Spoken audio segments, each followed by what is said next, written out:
যার কারণে আসলে পরে টায়ারটা আর এক্সস্ট হয় না আর কি, এটাই ধারণা করতেছে ওনারা। এই যেভাবে পরিষ্কার করে দিচ্ছে, যদি হয়ে যায় তো আলহামদুলিল্লাহ। যারা আসলে বাইকের টায়ার চেঞ্জ করবেন তাদের জন্য একটা মেসেজ, সেটা হচ্ছে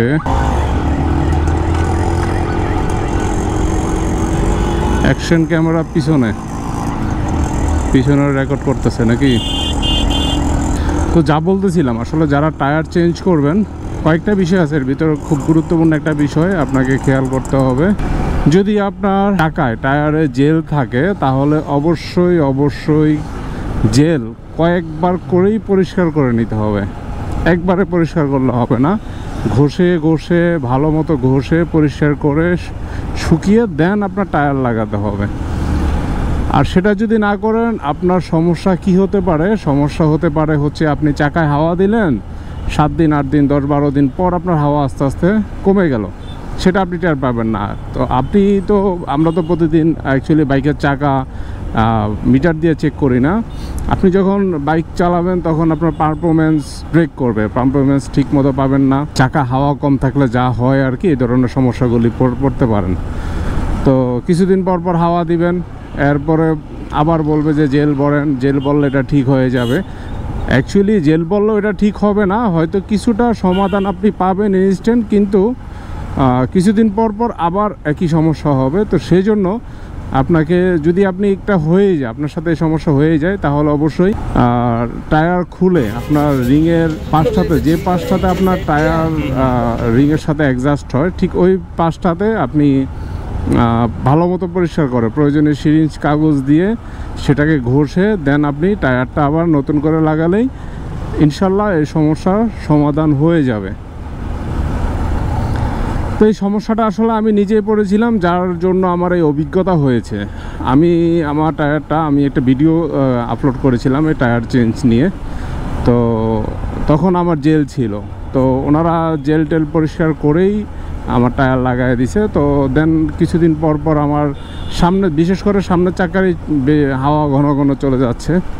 তো অনেকে বলতেছে ভাই আপনি জেল ভরেন, বেশি করে জেল ভরে চালান, ঠিক হয়ে যাবে। তা আমি আবার যেখান থেকে টায়ার নিয়েছিলাম কিং টায়ার, ওনারা বললো যে জেল ছাড়া ইউজ করতে। আসলে একটা বাইক প্রপারলি জেল ছাড়া ইউজ করাই বেটার, কারণ জেল দিলে আপনার যখন বাইকটা রানিং হবে তখন কিন্তু সমস্যা হয়, আপনার ব্যালেন্সিংয়ে সমস্যা করে। আর একটা বিষয় হচ্ছে, যদি জেল দিলে ভালো হতো তাহলে কোম্পানি জেল দিয়েই দিত, জেল ছাড়া বাইকটা দিত না। টিউবলেস করছে টায়ারগুলি, ওইভাবেই বানানো হয়েছে। আর আপনার যদি চাকা লিক করে, তাইলে আমি এর পরিস্থিতি শিকার। চাকা লিক করার পর জেলে আসলে আমাকে কোনো সাপোর্ট দেয় না, জেল ওই লিক দিয়েই বের হয়ে গেছে। মানে একটা জিনিস হচ্ছে, একটা ফুটো দিয়ে জেলটা বের হয়ে শুকাবে, এটা তো রানিংয়ে কখনোই সম্ভব না। কারণ রানিংয়ে যখন একটা লিক হবে, ওইখান দিয়ে এয়ারের সাথে জেলটাও প্রেশারে বেরিয়ে আসবে আপনার রানিংয়ের কারণ। তো রানিংয়ে আসলে যদি আপনার লিক হয়ে যায়, পাংচার হয়ে যায় অথবা বাস্ট হয়, সেক্ষেত্রে জেলের কার্যকারিতা তেমন একটা নাই বললেই চলে। জেলের বিষয়ে অন্য একটা সাবজেক্ট, এটা নিয়ে অন্য একদিন আলাপ করব। কিন্তু যা বলতেছিলাম যে আপনার অবশ্যই রিংটা ভালো মতো পরিষ্কার করে দেন আপনি টায়ার ইনস্টল করবেন, তাহলে আমার মতো এই ধরনের সমস্যা আর পড়তে হবে না।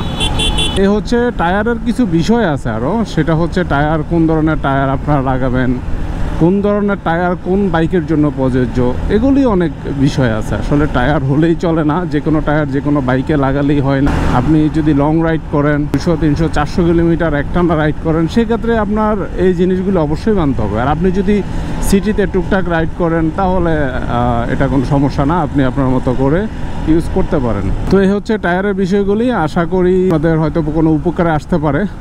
যদি কোনো উপকারে আসে, যদি ভিডিওটি ভালো লাগে, অবশ্যই লাইক, কমেন্ট, শেয়ার এবং চ্যানেলটি অবশ্যই সাবস্ক্রাইব করবেন।